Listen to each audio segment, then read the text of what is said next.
How to turn on Find My iPhone. First, open the Settings app on your iPhone. Click on your name at the top of the screen. In the Apple ID settings, scroll down until you see the Find My option. Click on it. Now tap on Find My iPhone. Now turn on Find My iPhone by toggle the switch next to it to the on position.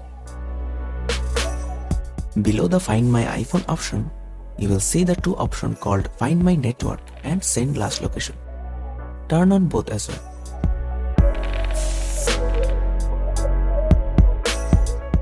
This feature will automatically send the last known location of your iPhone to Apple when the battery is critically low. That's it. Don't forget to keep this feature turned on at all times and stay vigilant about the security of your iPhone.